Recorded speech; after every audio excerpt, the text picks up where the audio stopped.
हार्दिक पांड्या की हुई घर वापसी, कैमरन ग्रीन हुए आरसीबी में शामिल। हार्दिक पांड्या की घर वापसी के बाद गुजरात टाइटंस के नए कप्तान बने शुभम गिल। हेलो नमस्कार, स्वागत है आप सबका डेली न्यूज इंडिया 9 में। मैं आपके साथ कौशिक शुक्ला। आईपीएल 2024 के लिहाज से 26 नवंबर काफी महत्वपूर्ण दिन था और काफी ट्रिकी दिन भी बन गया हार्दिक पांड्या की ट्रेड की वजह से। दरअसल आईपीएल 2024 के मिनी ऑक्शन से पहले 26 नवंबर वो तारीख थी जिस दिन सभी टीमों को अपने खिलाड़ियों की रिटेन और रिलीज लिस्ट जारी करनी थी। रिटेन लिस्ट वो जिनके साथ टीमें आईपीएल सीजन 2024 में मौजूद रहेंगी, खेलती रहेंगी, और रिलीज लिस्ट वो जिन्हें आईपीएल 2024 मिनी ऑक्शन से पहले वो रिलीज कर रही हैं अपनी टीम से। ऐसे में सभी टीमों ने अपनी रिटेन और रिलीज लिस्ट जारी कर दी, लेकिन पेच फंस गया मुंबई इंडियंस, गुजरात टाइटंस और हार्दिक पांड्या की ट्रेड को लेकर के। दरअसल मुंबई इंडियंस हार्दिक पांड्या को अपनी टीम में शामिल करना चाहती थी, लेकिन उन्हें शामिल तो कर लेती, लेकिन उनके पास वो पर्स नहीं बच रहा था, वो अमाउंट नहीं बच रहा था जिसके साथ वो आने वाले 2024 के मिनी ऑक्शन में जा सके। ऐसे में उनके पास सिर्फ एक ही ऑप्शन था कि वो किसी बड़े खिलाड़ी को रिलीज करें, जिसके बाद वो हार्दिक पांड्या को ट्रेड करके अपनी टीम में शामिल करें और बचे हुए अमाउंट के साथ वो आईपीएल 2024 के मिनी ऑक्शन में जा सके।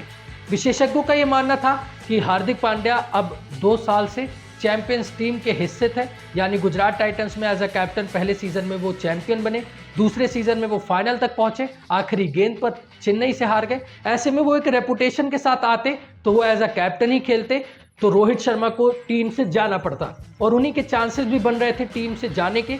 लेकिन हुआ इसका उल्टा और मुंबई इंडियंस ने चाल खेली और विदेशी ऑलराउंडर को बाहर करके उन्होंने हार्दिक पांड्या, इंडिया के बेस्ट ऑलराउंडर्स में से एक और बेहतरीन कप्तान आईपीएल के, उन्हें ट्रेड करके अपनी टीम में वापस कर लिया और हार्दिक पांड्या की 2 साल बाद मुंबई इंडियंस में घर वापसी करा ली।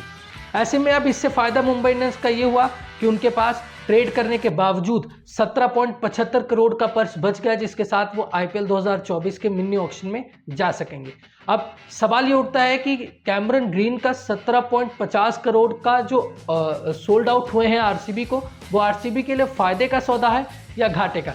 इसकी चर्चा हम आगे वीडियो में करेंगे, लेकिन 26 नवंबर को सभी टीमों ने अपनी रिटेन और रिलीज लिस्ट जारी कर दी। रिलीज लिस्ट की अगर बात की जाए सभी टीमों की खास तौर पर, तो कई बड़े नाम भी शामिल हैं। एक एक करके सभी टीमों की बात करेंगे। तो पहले बात करते हैं मुंबई इंडियंस की, 5 बार की champion Mumbai Indian. Mumbai Indian ने सबसे बड़ा ट्रेड किया, हार्दिक पांड्या का घर वापसी करा ली उनकी, इंडिया के बेहतरीन ऑलराउंडर। तो मुंबई इंडियन के लिए फायदे का सौदा काफी हद तक था, क्योंकि कैमरन ग्रीन 17.50 करोड़ में उन्होंने खरीदा था, उस तरीके से वो परफॉर्मेंस नहीं कर पा रहे थे और हार्दिक पांड्या कम पैसों में मिल गए और इंडिया के बेस्ट ऑलराउंडर हैं। और आप सब जानते हैं हार्दिक पांड्या कितनी काबिलियत रखते हैं गेंदबाजी से भी और बल्लेबाजी से भी। मुंबई इंडियन के रिलीज खिलाड़ियों की अगर बात की जाए तो जोफ्रा आर्चर, स्टेरन Stubbs, Don Jansen, Richardson, Meredith, Jordan और संदीप वॉरियर, अरशद खान, रमनदीप, ऋतिक शौकीन, इन खिलाड़ियों को मुंबई इंडियन ने रिलीज किया है। और रोमारियो शफल्ड को उन्होंने लखनऊ सुपर जायंट्स से ट्रेड करके खरीद लिया है। ऐसे में मुंबई इंडियन का पर्स बचा है 17.75 करोड़ और इसमें रिलीज में अगर मुंबई इंडियंस की मोटे मोटे आंकड़ा निकालें सबसे बड़ा, तो मुंबई इंडियंस की फास्ट बॉलिंग लाइनअप थोड़ी सी कमजोर हो गई। जो बुमराह का साथ अब कौन देगा, कोई टीम में बचा ऐसा तो है नहीं, आकाश मधवाल और जसप्रीत बुमराह ही बचे हैं। तो मुंबई इंडियंस आईपीएल 2024 के ऑप्शन में ये साफ नजर आता है कि फास्ट बॉलिंग पर जाएगी। दूसरी टीम की बात करते हैं, 5 बार की चैंपियन और पिछले बार की चैंपियन चेन्नई सुपर किंग्स की। चेन्नई सुपर किंग्स का पर्स बचा हुआ है 31.40 करोड़ का। और अगर चेन्नई सुपर किंग्स के रिलीज खिलाड़ियों की बात की जाए तो सबसे बड़ा नाम जो निकल के आता है, जिन्होंने आईपीएल 2024 से वॉकआउट भी कर लिया, Ben Stokes. Chennai super Kings ने उन्हें 16.25 करोड़ में खरीदा था और ये घाटे का सौदा इसलिए था क्योंकि बेन स्टोक्स को इतना महंगा खरीदने के बावजूद पिछले साल उनकी परफॉर्मेंस नहीं आई और आधा सीजन भी वो नहीं खेले। तो उस लिहाज से चेन्नई सुपर किंग्स का मास्टर स्ट्रोक भी था और उनका पैसा काफ़ी हद तक बच भी गया, पर्स में वापस आ गया। इसको लेकर के वो आईपीएल 2024 के ऑक्शन में जाएंगे। प्रिटोरियस, ये थोड़ा सा मुझे लगता है कि चेन्नई सुपर किंग्स को इस खिलाड़ी को रखना चाहिए था, क्योंकि ये ऐसा खिलाड़ी है जो बल्लेबाजी भी बेहतरीन करता है, फिनिश बेहतरीन करता है और गेंदबाजी के तौर पर 4 ओवर आपको बेहतरीन डाल के देता है। रायडू, साथ ही केल जेमिसन, मगला और आकाश सिंह और भगत वर्मा को चेन्नई सुपर किंग्स ने रिलीज किया है। चेन्नई सुपर किंग्स के लिए बेन स्टोक्स और डेन प्रिटोरियस का ही जाना कुछ हद तक चेन्नई सुपर किंग्स को खल सकता है। तीसरे नंबर पर बात करते हैं हम सबकी आप सबकी फेवरेट टीम विराट कोहली की आरसीबी। टेका सौदा है या फायदे का, इस पे चर्चा करते हैं। सबसे पहले आपको बता दें आरसीबी की रिलीज लिस्ट, जिसमें वनिंदु हसरंगा बड़ा नाम शामिल है और बेहतरीन ऑलराउंडर श्रीलंका के Harshal Patel, death bowler specialist जिनको कहा जाता है, जॉश हेजलवुड, और जिसमें शामिल हैं आपके Finn Allen, Bracewell, Willey Parnell, Sonu Yadav, Avinash Singh, Siddharth Kaul और केदार जाधव। अगर आरसीबी की रिलीज लिस्ट की बात की जाए तो आरसीबी में सबसे बड़ा नाम जो है वो वनिंदु हसरंगा का है, क्योंकि आरसीबी की बॉलिंग लाइनअप ही कमज़ोर है, या कह सकते हैं बॉलिंग लाइनअप कमज़ोर नज़र आती है हर साल। और उसके बाद भी आरसीबी ने जो स्टार बॉलर बनकर उभर सकता था या उभरा है ऑलराउंडर वनिंदु हसरंगा, उसी को रिलीज़ कर दिया। उसके बाद उन्होंने ब्रेसवेल को रिलीज़ कर दिया, जो ओपनिंग भी कर सकता है, मिडिल ऑर्डर में भी खेल सकता है और गेंदबाजी के 4 ओवर भी कोटे के डाल सकता है। लेकिन आरसीबी ने कैमरन ग्रीन को खरीदा है मुंबई इंडियंस से 17.50 करोड़ में। क्या ये घाटे का सौदा है या फायदे का? तो दोस्तों मेरे हिसाब से आरसीबी को ये सौदा नहीं करना चाहिए था, उनको अपनी पर्स बचानी चाहिए थी।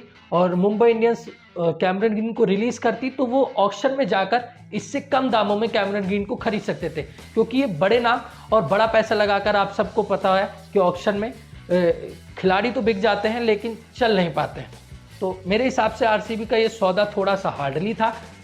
कैमरन ग्रीन इससे कम में भी खरीदे जा सकते थे ऑक्शन में जाने के बाद। बात करते हैं गुजरात टाइटंस की। गुजरात टाइटंस पिछली बार फाइनल में पहुंची थी और गुजरात टाइटंस के अगर पर्स की बात की जाए तो हार्दिक पांड्या को रिलीज करने के बाद भी उनके पास 38.15 करोड़ रुपए की पर्स बची हुई है, जिसके साथ वो आईपीएल 2024 के ऑक्शन में जाएंगे और दांव आजमाएंगे। रिलीज खिलाड़ियों की बात की जाए तो यश दयाल, केएस भरत, शिवम मावी, उर्विल पटेल और Pradeep Sangwan, Odean Smith, Alzarri Joseph और डसुन सनाका को गुजरात टाइटंस ने रिलीज किया है, हार्दिक पांड्या का ट्रेड किया है। ऐसे में अगर इस टीम में अगर डिसपॉइंटिंग खिलाड़ी की बात की जाए तो जो मुझे नज़र आता है वो है यश दयाल। 5 छक्के यश दयाल ने भले खाए हों रिंकू सिंह के खिलाफ, लेकिन यश दयाल बेहतरीन गेंदबाज है और बेहतरीन यॉर्कर डालते हैं आखिरी के ओवर्स में। तो यश दयाल का जो रिलीज़ था वो मुझे डिसपॉइंट किया। आप अपने राय कमेंट बॉक्स में दे सकते हैं। अगली टीम की बात करते हैं पंजाब किंग्स की। पंजाब किंग्स की जो पर्स की बात की जाए तो 29.10 करोड़ की उनकी पर्स बची हुई है, जिसके साथ वो आईपीएल 2024 के ऑक्शन में जाते नजर आएंगे। और अगर रिलीज खिलाड़ियों की बात की जाए तो भानुका राजापक्षे, शाहरुख खान, राज अंगद, मोहित राठी और बालतेज को उन्होंने अपनी टीम से रिलीज किया हुआ है। अगर इस टीम में रिलीज की बात की जाए सबसे बड़े नाम की, तो जो मुझे नजर आते हैं वो है शाहरुख खान। शाहरुख खान एक बेहतरीन फिनिशर, जिसका इस्तेमाल पंजाब कहीं ना कहीं पिछले साल आईपीएल में नहीं कर पाई थी एज अ फिनिशर। और शाहरुख खान ऑफ स्पिन भी बेहतरीन डालते हैं। तमिलनाडु प्रीमियर लीग में हम सब ने देखा होगा, तो वो रिलीज मुझे थोड़ा सा डिसअपॉइंटिंग था। अगली टीम की बात करते हैं दिल्ली कैपिटल्स की। दिल्ली कैपिटल्स की अगर बात की जाए तो दिल्ली कैपिटल्स का पर्स बचा हुआ है 28.95 करोड़ का। और अगर इनके रिलीज खिलाड़ियों की बात करें तो Rilee Rossouw, Chetan Sakariya, Rovman Powell, Manish Pandey, Philip Salt, Mustafizur Rahman और कमलेश नगरकोटी, रिपल पटेल, सरफराज खान और आमन खान और प्रियम गर्ग को दिल्ली कैपिटल्स ने रिलीज किया है। अगर इसमें बड़े नामों की बात करें रिलीज की, तो जो मुझे नजर आता है वो मनीष पांडे का, क्योंकि मनीष पांडे एक ऐसे खिलाड़ी हैं जो मिडिल ऑर्डर में आकर स्टेबिलिटी प्रदान करते हैं। वहीं रिली रूसोफ और फिलिप सॉल्ट, मुस्तफिजुर रहमान भी कुछ हद तक बड़े खिलाड़ी हैं। ये अगर जिस दिन चलते हैं वो एक तरफा मुकाबला कर देते हैं अपनी टीम के लिए। तो वो पॉइंट भी, वो रिलीज भी थोड़ा सा डिसअपॉइंटिंग था दिल्ली कैपिटल्स के लिए। नेक्स्ट टीम की बात करते हैं कोलकाता नाइट राइडर्स की। कोलकाता नाइट राइडर्स की। कोलकाता नाइट राइडर्स का पर्स बचा हुआ है 32.70 करोड़ का और कोलकाता नाइट राइडर्स इन्हीं अमाउंट के साथ, इसी पर्स के साथ आईपीएल 2024 के ऑक्शन में जाकर दावज पाती खिलाड़ियों पर नजर आएगी। रिलीज खिलाड़ियों की अगर बात की जाए तो Shakib Al Hasan, Shardul Thakur, Lockie Ferguson, Johnson Charles, Tim Southee, Umesh Yadav, David Willey, R N. Desai, Litton Das, Kulwant Khejroliya, Mandeep Singh और नारायण जगदीशन शामिल है। अगर सबसे बड़े नाम की बात की जाए तो वो शार्दुल ठाकुर है, जिनको शायद टीम में रहना चाहिए था, क्योंकि वो ऐसे गेंदबाज हैं जो कठिन परिस्थितियों में आकर बेहतरीन गेंदबाजी करते हुए विकेट चटका लेते हैं। नारायण जगदीशन, जिनके साथ कोलकाता ने पिछले साल ओपनिंग में भी ट्राई किया, वो चले नहीं, लेकिन वो बेहतरीन खिलाड़ी हैं, बेहतरीन ओपनर हैं। यह हमने तमिलनाडु प्रीमियर लीग में भी देखा हुआ है। अगली खिलाड़ी टीम की अगर बात की जाए तो वो है राजस्थान रॉयल्स। अब बात करते हैं राजस्थान रॉयल्स की। राजस्थान रॉयल्स का पर्स बचा हुआ है 14.50 करोड़ का।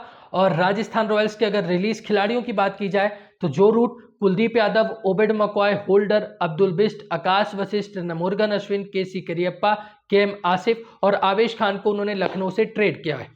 अगर इसमें बड़े नाम की बात की जाए तो मेरे हिसाब से बड़ा नाम इसमें ओबेड मकॉय का है, क्योंकि ओबेड मकॉय वेस्टइंडीज के तेज गेंदबाज हैं और वो अकेले दम पर शुरुआत में अपनी तेज गेंदबाजी से अपोनेंट टीम को बेहतरीन झटका दे सकते थे। तो वो डिसपॉइंटिंग था राजस्थान रॉयल्स के रिलीज लिस्ट में। बात करें लखनऊ सुपर जायंट्स की तो लखनऊ सुपर जायंट्स का पर्स बचा हुआ है 13.90 करोड़ का। और अगर उनके रिलीज खिलाड़ियों की बात की जाए तो डैनियल सैम्स, जयदेव उनाडकर, स्वप्निल सिंह, करुण नायर, मनन बोरा, करण शर्मा और सुयश अर्पित शामिल है। लखनऊ सुपर जायंट्स में कोई बड़ा नाम नहीं शामिल है। डैनियल सैम्स कह सकते हैं जो एक बेहतरीन ऑलराउंडर है, लेकिन वो आउट ऑफ फॉर्म भी नजर आते हैं। तो उस लिहाज से ये रिलीज्ड और रिटेन का जो लखनऊ सुपर जायंट्स का लिस्ट थी वो सूटेबल थी। तो ये थी उन सभी टीमों की लिस्ट। ये पर्स आप जान चुके हैं।